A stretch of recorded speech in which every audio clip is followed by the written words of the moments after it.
Oh, baby, at Frisco / Payday Friday here on the Roast and then 95.7 The Game. Hopefully everybody is having a great, great morning. Good morning to all the graveyard shift workers, all the longshoremen, all the union workers, the plumbers, the janitors, the bakers, the cops, the firefighters, teachers, and students who listen to the Roast on the way to school. Good morning to the strippers, baby mamas, baby daddies, the stay-at-home dads, stay-at-home moms. You guys are doing the damn thing. Good morning to everybody out there. Spinoti, Lubin, you, Joe Shasky. We are back on the Roast, 7 bars at 9:20 from the Memphis Commercial Appeal. We're talking about the Grizzlies for tomorrow night and what's going on with John Morant. Warriors and Hawks today. Stephen Curry is questionable, but Steve Kerr believes that he will play with the left thumb soreness. Obviously, you know Draymond Green picked up a 16th technical the other night down in L.A. against the Clippers. He has been popped for one game. The NBA did not rescind that technical, so he's going to sit out tonight. He'll be back tomorrow. Anthony Lamb signed to the regular roster. Lester Quinones now signed on a two-way deal. And by the way, it's Javon Hargrave. I just went to the Instagram page where he got announced. He said, "What up, Niner Nation? Good to be here. Let's get to work. Go Niners." Javon Hargrave. Javon. I'm very excited to see him play. I'm excited to see what he can do. He just looks like a straight-up rhino who can play all along that defensive line. Yeah. I think he's really going to help things for Nick Bosa. No, speaking of Nick Bosa. Why is that? What do you think about his extension? David Lombardi joined us yesterday and said, look, the Niners do have a good track record of waiting until training camp for the players to get into camp and get inside the building to work out those extensions. We've seen it with Deebo Samuel. We've seen it with Fred Warner Jr. We've seen it with George Kittle. Are you pressed to see Nick Bosa receive that extension, which could be, I don't know, $30 million a year? Well, Aaron Donald right now is on the AAV is what people look at. Right. I don't know what the guarantees are. We can get to the specific guarantees, but he's making approximately $31.5 million a year. Mm-hmm. And then you drop down to TJ Watt, Joey Bosa, Myles Garrett in the $28, $27, $25 million a year range. You got to think he's 30 plus. No doubt. Right? Now, do you feel good, by the way, as I see E40 posts all his CDs yesterday on his Instagram page? We were talking about that nice. With Streets of San Francisco. After that postseason, I wouldn't be in a rush to give him an extension either. I get it. He's one of the premier edge rushers in this league. You do not want to lose a Nick Bosa. We know how hard it is to find pass rushers out there in the NFL. It's hard. Everybody's trying to grab one. It wrecks games. It wrecks quarterbacks. You see the Philadelphia Eagles advance to the Super Bowl. You see the Kansas City Chiefs have an impact with Chris Jones and Frank Clark when he was there. Of course, he's been waived basically from Kansas City, so he's out there. He's a street free agent, but he's going to break the bank. He's going to break the bank, and you got to ask yourself, does he have as big of an impact as Aaron Donald on the football field every given Sunday? And I think the answer is yes. Yeah, he does. But you seem reluctant because of the postseason this year. No. He's got more sacks than anyone in 49er playoff history. You extend them. Right? You extend them. I mean, I think he just it's a wore no-brainer. Down this year.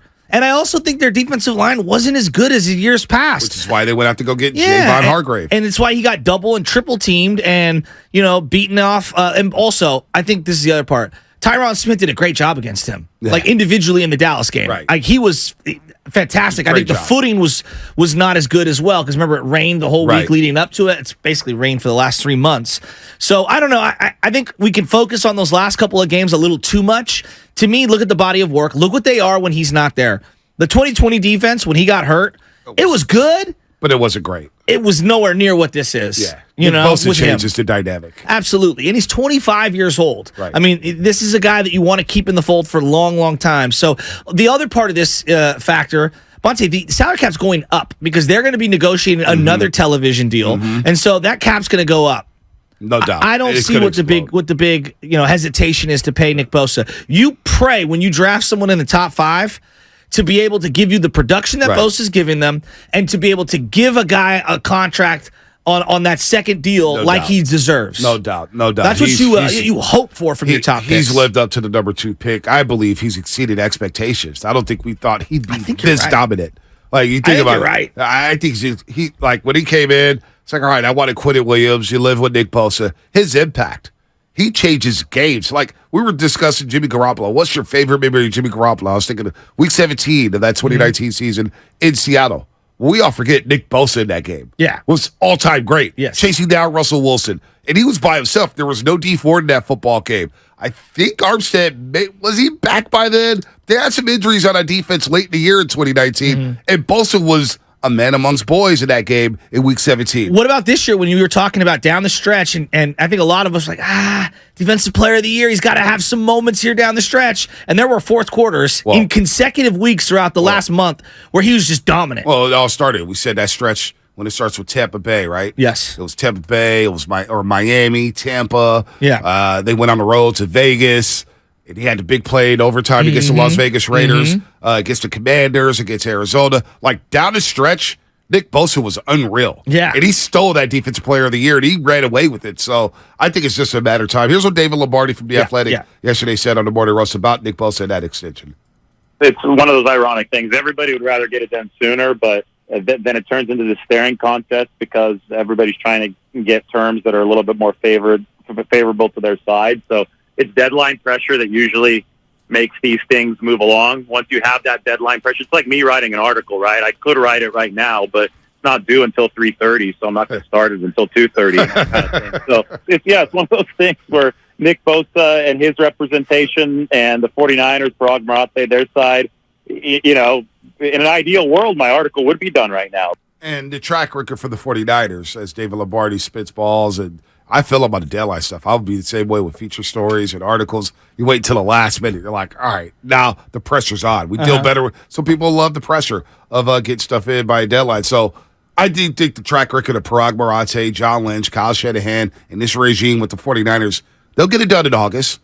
Bosa may not step on the practice field until he gets that new deal, but I believe it'll get done in August. So forget the data for a second. Who do you think's the greatest pass rusher in 49er history? I'm not going to go Leo the Lion. Namalini. Oh, you wouldn't add that. People know Leo the Lion on a first-name basis. I just wanted to hear you say it. To me, it's Charles Haley. Okay. I would probably agree with you. Although, if we're saying best defensive players on the line, not sack guys. Right. Bryant Young throws his name in the mix. Justin Dwayne Board, Justin Smith. Michael Carter. Yes, there's other guys you would throw in there. Fred Dean. In terms of just going after the quarterback, I think it is Haley, right? I think Ahmed Brooks was underrated in terms of his career longevity. Well, we're just discussing Alden Smith. I was talking to him about Bully and I were talking about Alden Smith. He was like, who's the guy who had this? I was like, Alden Smith. Yeah. He was like LT reincarnated with those long arms. So he had the potential to be the best ever pass rusher. Alden was with the team from 2011 to 2015. Bosa's been with the team from 2019 to 2022. Right. He's a couple of sacks away.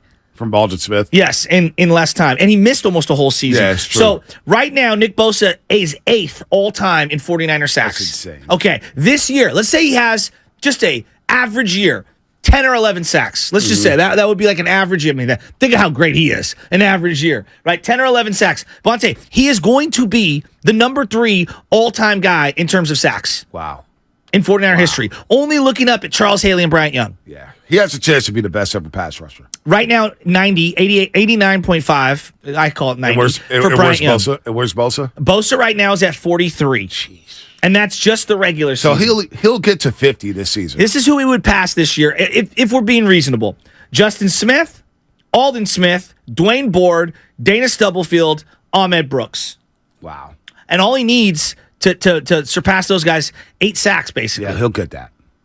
He'll get that. And then he'll be 3 all-time. Haley had 66 sacks. Yeah. Haley was with the team from 86 to 91, and then rejoined the team 98, 99. Right. He was older. It was a different version. His great years... He was there for like one game. Yeah, his great years were 88 through like 95. Right. He signed for the Green Bay game. We had the little neck roll on, tried to chase around Brett Favre. Different number, too. Right. Yeah, he looked weird. He did.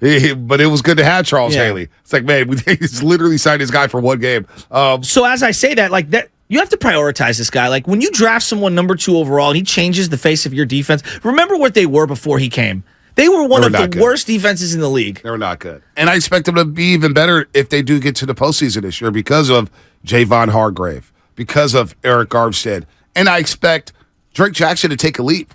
I expect Drake Jackson to be a lot better this season and get on the football field. And Cleve Farrell, who knows what you're going to get out of him? He was drafted. He was a first-round talent. There's no doubt about that. Number 4 overall, the Raiders reach. But he was a first-round talent, and I think you can get something out of him.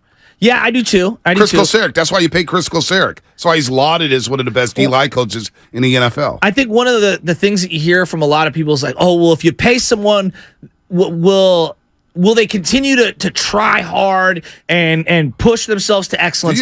Does that ever cross your mind with Nick Bosa? No. When you talk to his father, John Bosa? No. I think he's addicted to football. Exactly. Yeah. Exactly. So These that's guys why I are have born no hesitation to go get quarterbacks. Like I would love to hear, like, what would someone's hesitation be in paying him? Well, let's go to Chris in San Jose because I do think he has a point about Nick Bosa and maybe some hesitation on paying him a big fat contract extension. What's up, Chris? You're on the roast. No, I was going to tell him I think he's worth every penny.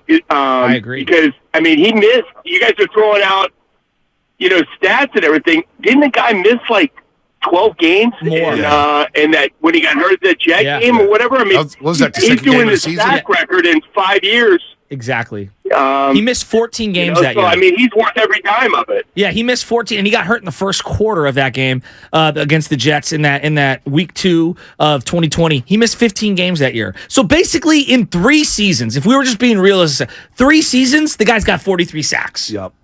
That's insane. It is insane. That's next level. That is insane. I thought he was going to get 20 this year. I think he would have if he hadn't gotten hurt. Because he missed some time, and then when he returned, he was kind of easing his way back in. Yeah, he didn't play in the Atlanta game. He was compromised in the Kansas City game. Left at halftime in the Carolina game. The groin does give me not hesitation. That's not the right word. The groin is something that I'm monitoring because that groin injury, it did kind of linger last year, and I think that as much as the defensive line around him not being as good, I do think that groin injury caught up to him in the playoffs. It caught up to him, and I get the disappearance act when it came to sacking the quarterback, but also those offensive lines. Well, not only that, but you can focus on Nick Bosa when you don't respect the other side. Agreed. When you don't respect Charles Omenihu, or you don't respect Ebukam, or you don't respect Drake Jackson, who couldn't even dress in half of those playoff games. And then inside, who's getting doubled? Is Eric Armstead getting doubled? Javon Killo, is he getting doubled? We saw the film of Javon Killo. Mm-hmm. This is why you bring in Javon Hargrave to take some of that pressure. You put Hargrave and Bosa on the same side, and one of those dudes are seeing one-on-ones. Yeah. They're getting to the quarterback. Yeah. So that helps. Yeah. And I think we will see Drake Jackson improve this season. I do think Cleve Farrell, I got hopes in Cleve Farrell that you'll get the most out of him in a 1-year deal, knowing that, hey, if I don't ball out, I'm not going to get the money I'm seeking after the season. I'm not going to get that second contract. I'll say this for Farrell, not to cut you off, Joe, but he did have a better year last year than he's ever had because he was the third option. They had Max Crosby and they brought in Chandler Jones. So he wasn't going to be he was more of a rotational player. He'd come in every third down or whatever. But you did see his impact a lot more last season. So I'll say that. No doubt. See, there you go. It's so funny because we start throwing around these numbers and then instantly you get texts like this. Oh, he's not TJ Watt. It's like they play 2 totally different positions in 2 totally different divisions, right? And 2 different defenses. Totally different defenses. TJ Watt's a stand-up outside linebacker to 3-4. And he's excellent. Anyone would want either one of them. But if you're banking on futures, one guy's 28, one guy's 25. Right. You know what I mean? So he's going to get paid at some point. And their numbers are very comparable in terms of production yearly. And they're both, I remember we had this studs. discussion last year. They're studs. Who's the best? And I was like, TJ Watt's really good. But it's not like, hey, TJ Watt is light years better than Nick Bosa. You got to look at divisions. You got to look at quarterbacks you play. They're just different players. If you took TJ Watt and you said, oh, TJ Watt's the guy that I prefer, fine. You like Nick Bosa? Fine. I mean, they're both the cream of the crop in terms of guys that get after the quarterback. Right now it's a short list. You got your Aaron Donald, you got Myles Garrett, TJ Watt, Nick Bosa, Parsons. Yep. Right there. And they all do something a little different than what each of the other guy does. They're all game wreckers that you have to scheme against. No doubt.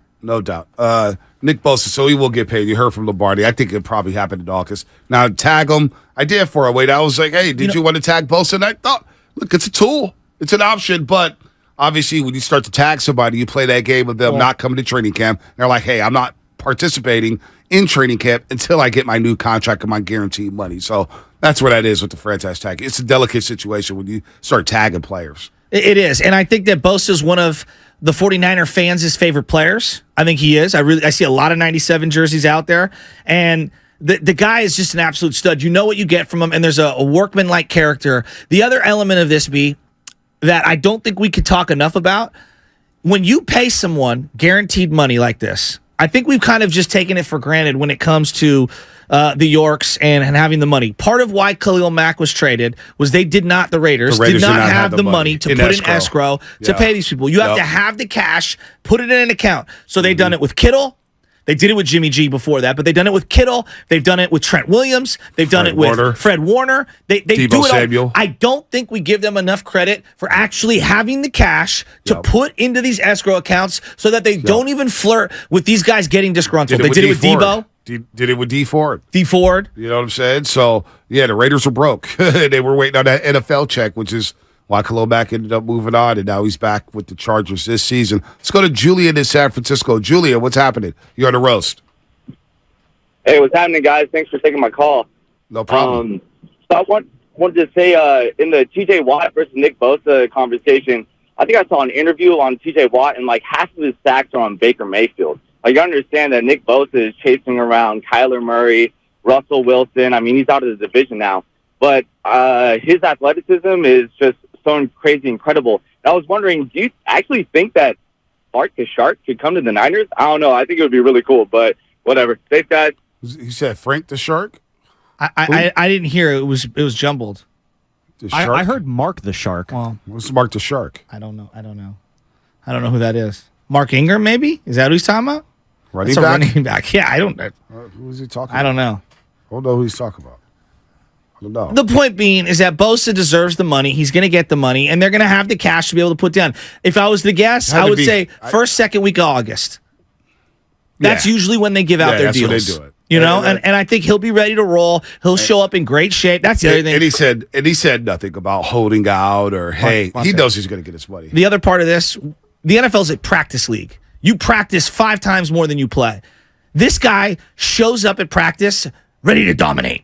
I mean, every drill, every 11 on 11, everything. Like I don't think people realize how this guy is a tactician at practice. Well, they're talking about Frank the Shark Clark. Oh, okay. Nice. I didn't know what he was saying. It'd be nice to get him. I don't know if they have the money. I wouldn't be mad at Frank Clark. I wouldn't be mad at Frank Clark at all. That D-line would be wouldn't be mad with Frank Clark. You talk about Nick Bosa at practice. We went down to training camp a couple years ago, and we were walking on the side field, and Bosa was running by himself, right? And nobody was bothering him. His legs. And we were like, oh, my gosh. And we were like, what did I say? What up, Big Bear? Hey, man. What do you do? What do you say? Hey, I'm just working on my craft. Hey, man. And then he sprints off. But he doesn't sprint. He, gallops. Right. And then you see him on a sled. And he gets angry when he doesn't win a drill. He, gets right back into the drill. To get off drills on the sled. Trent Williams missed a couple of days, all right, for whatever. Veteran, you know, they got an off day or whatever. It was basically a sprint to the quarterback. And what they do in these practices is the quarterbacks are wearing either all black or all green jerseys or whatever. And the defensive linemen, they slap the quarterback. They don't tackle. They don't hit him, whatever. They slap. And I swear to God, this guy was doing a slap-a-thon. Yeah, he's just running up, slap, just dominating practice. And I'm like, Jesus. I'm walking around. And Tim Ryan, the voice of the 49ers, who does the play-by-play, he goes. Who's the color analyst? Excuse me. If this team looks half as good as Bosa looks every single day in practice, we're going to go 16-0. I mean, that's how good this guy. This is a former defensive lineman falling in love with him. He doesn't take a rep off. Bosa is a guy. If we're going to invest in players, that's the player you invest in. And I get the injury concerns. I do. But I'll live with that. Everybody's an injury risk. You can pay. We saw them pay Jimmy Garoppolo. Look how that worked out. Aaron Donald is, I think, tore his pec. Right. He's been hurt. These are football players. These are gladiators. Exactly. Defensive linemen are going to play, a lot, and they're going to get hurt a lot because they're in the trenches all day. I just think he's the linchpin of everything they do on defense. He's a great player. He leads by example in his own way. And I think even if you did, let's just say hypothetically, scheme change down the line or whatever, this guy's so good. He'll be a stud in any kind of he's not a scheme guy. He's not good because of the scheme. What seed would you have him at? If you had to rank or seed Bay Area athletes all time, and we have March Madness going on. Wait. What seed would Nick Bosa be? As in all-time? As in all-time Bay Area athletes. Or beloved? No, just players. Just players. Ballers. When you think about top seed, for example, Stephen Curry would be a number 1 seed. Absolutely. Joe Montana would be a number 1 seed. Yeah. Jerry Rice probably be a number 1 seed. this is going to sound egregious. So Jerry Rice, his performance and everything, yeah, absolutely. I think when it's all said and done, we're looking at somebody who could throw his name in the ring in terms. It's Ronnie Lott right now for most people. For number 1 seed? Or greatest defensive 49er ever. Yeah. If he stays for 10 years, and again, you got to stay healthy. Like that's a long projection. And don't you got to win a couple rings? No doubt. Or at least one. No doubt. But does Ronnie get a ring if they don't have Joe? Like, I don't know. Like, and Or Ronnie's does part of Joe the reason have a why ring they got without him. Ronnie? Yeah. No, and I know, but like, it's not Bosa's fault that they haven't won a championship. Right. Like, come on, Bosa. He's like the last guy that I'm pointing the finger at. But yes, they would have to win one. Bonte, but he has an opportunity to be one of those. He's got a Hall of Fame resume building right now. I mean, he's got to do it for another 5 to 10 years. Ronnie Lott, Justin Smith. He's better than Justin Smith already. Oh, I don't know. I think so. Patrick Willis? Willis is like the gold standard. He's coming up on it. Willis is like one of the gold standards. But Willis's career was short. Yeah, but if 8 Willis years. Played, 8 years of just Hall of Fame worthy football. Bonte, I agree. He's one of my favorite players of all time. It's Lott, Willis, who else? Charles Haley, but Charles, again, shorter longevity with the Niners. Justin Smith will be there. Bryant Young. Of course, Bryant Young. But I don't think he surpassed Bryant Young yet. Well, Bryant Young played for 15 years for the Niners and was the linchpin on some horrible teams. Like in just terms of seeding, Nick Bosa right now, Bayer, he'd probably be a nice solid 9 seed, right? When you consider all the athletes that came to the Bay. That. Like, okay, for example, you're going to have someone like Iguodala higher than him? So London came up with this, right? His 8 seeds right now: Barry Zito, Baron Davis, Andre Iguodala, Brandon Crawford. If those are the 8 seeds, and Nick Bosa, he's like a 4 seed higher. then, I mean, because Barry Zito. I mean, come on, are we kidding ourselves? And like Baron was here for 2 years, right? I count the A's, Barry Zito too. You have to count the Cy Young. Got to count that season for the A's. Barry Zito's an 8 seed. That's a good point. And my rankings more based on just like but he was beloved, horrific not for best. that. I'm trying to you're how the best. people You're like going him. beloved. Okay, Yeah, like how people like them. So like sometimes how. So number 1 seed. So then Willie Mays, Montana, Steph, Buster. Well, beloved is a different question. It's entirely different question. I was going best, just pure athlete. For their respective teams, different sports. I know that. Who is going to go down as the better defender all time? Draymond Green or Nick Bosa? Wow. Damn. Good tease to the other side. Wow. It's a tease, people. Wow. That is a tease. 888-957-9570. Huh. Who's going to go down as the better defender of all time? I mean, Nick right Bosa, now, I think you got to go Draymond. Nick Bosa or Draymond Green?